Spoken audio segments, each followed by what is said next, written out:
ನಮಸ್ತೆ ವೀಕ್ಷಕರೇ, lucky media Kannada YouTube ಚಾನಲ್ಗೆ ಸ್ವಾಗತ. ಇವತ್ತು ಎಲ್ಲರೂ ಚೆನ್ನಾಗಿದ್ದೀರಾ ಅಂತ ಹೇಳಿ ಭಾವಿಸ್ತಾ ವೀಕ್ಷಕರೇ, ಅಸ್ಸಾಂನ ವಿಧಾನಸಭೆಗೆ ಸಂಬಂಧಪಟ್ಟಾಗೆ ಮತ್ತೊಂದು ಹೊಸ ಸಮೀಕ್ಷೆ ನಿಮ್ಮ ಮುಂದೆ ತಗೊಬರ್ತಾ ಇದ್ದೀನಿ ಸ್ನೇಹಿತರೆ. ಸೊ ಅಸ್ಸಾಂನ ಈ ಒಂದು ಸಮೀಕ್ಷೆಯಲ್ಲಿ ಪೋಲ್ಡ್ ವೋಟ್ ಟ್ರ್ಯಾಕರ್ ಅನ್ನುವಂತಹ ಸಮೀಕ್ಷೆಯಲ್ಲಿ ಅಸ್ಸಾಂನಲ್ಲಿ ಯಾರು ಮುನ್ನಡೆನ ಕಾಯ್ದುಕೊಂಡಿದ್ದಾರೆ, ಯಾರಿಗೆ ಹಿನ್ನಡೆ ಇದೆ, ಯಾರು ಮುಂದಿನ ಸರ್ಕಾರವನ್ನು ರಚಿಸ್ತಾರೆ ಅಸ್ಸಾಂನಲ್ಲಿ ಅನ್ನುವಂತಹ ಒಂದು ಸ್ಪಷ್ಟ ಮಾಹಿತಿಯನ್ನು ತೊಗೊಂಬಂದಿದ್ದೀನಿ ಸ್ನೇಹಿತರೆ. ಸೊ ಯಾರೇನೋ ನಮ್ಮ ಲಕ್ಕಿ ಮೀಡಿಯಾ ಕನ್ನಡ ಯೂಟ್ಯೂಬ್ ಚಾನಲ್ನ ಸಬ್ಸ್ಕ್ರೈಬ್ ಮಾಡ್ಕೊಂಡಿಲ್ಲ, ದಯವಿಟ್ಟು ಸಬ್ಸ್ಕ್ರೈಬ್ ಮಾಡ್ಕೊಳ್ಳಿ, ಶೇರ್ ಮಾಡಿ, ಲೈಕ್ ಮಾಡಿ ಅಂತ ಹೇಳ್ತಾ ವೀಕ್ಷಕರೇ, ವೋಟ್ ಟ್ರ್ಯಾಕರ್ ಅನ್ನುವಂತಹ ಒಂದು ಸಮೀಕ್ಷೆ ಅತಿ ದೊಡ್ಡ ಅಂಕಿ ಅಂಶವನ್ನು ತೆರೆದಿಡ್ತಾ ಇದೆ ನಮ್ಮ ಮುಂದೆ ಅನ್ನುವಂಥದ್ದು. ಸೊ ಅಸ್ಸಾಂನಲ್ಲಿ 126 ಸಂಖ್ಯಾಬಲದ ವಿಧಾನಸಭೆಯನ್ನು ಹೊಂದಿರುವಂತಹ ಅಸ್ಸಾಂ ಪ್ರಸ್ತುತ BJP ನೇತೃತ್ವದ ಸರ್ಕಾರ ಅಲ್ಲಿ ರಚನೆ ಇದೆ ಅನ್ನುವಂಥದ್ದು. ಸೊ ಪ್ರಸ್ತುತ ಮುಖ್ಯಮಂತ್ರಿಯಾಗಿ ಹಿಮಂತ ಬಿಶ್ವ ಶರ್ಮಾ ಅವರು ಸರ್ಕಾರವನ್ನು ರಚಿಸ್ತಾ ಇದ್ದಾರೆ ಅನ್ನುವಂಥದ್ದು. ಬಟ್ ಪ್ರಸ್ತುತ ಈ ಒಂದು ಪ್ರೀಪೋಲ್ ಸರ್ವೆಯ ಮುಖಾಂತರ ಯಾರು ಮುನ್ನಡೆನ ಕಾಯ್ದುಕೊಂಡಿದ್ದಾರೆ ಅನ್ನುವಂತಹ ಅಂಕಿ ಅಂಶವನ್ನು ಕೊಡ್ತಾ ಇದೆ ವೋಟ್ ಟ್ರ್ಯಾಕರ್ ಅನ್ನುವಂತಹ ಸಂಸ್ಥೆ.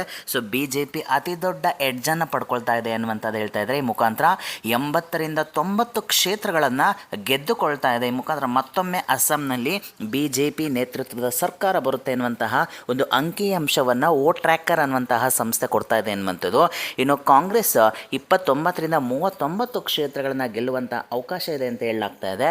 ಎಲ್ಲೋ ಒಂದು ರೀತಿ ಕಾಂಗ್ರೆಸ್ನ ಅಂಕಿ ಅಂಶವನ್ನು ನೋಡಿದಾಗ ದಿನದಿಂದ ದಿನಕ್ಕೆ ಕೆಲವು ನಂಬರ್ಸ್ಗಳನ್ನು ಗೇನಿಂಗ್ ಆಗಿ ಕಾಣಿಸ್ಕೊಳ್ತಾ ಇದೆ ಎನ್ನುವಂಥದ್ದು.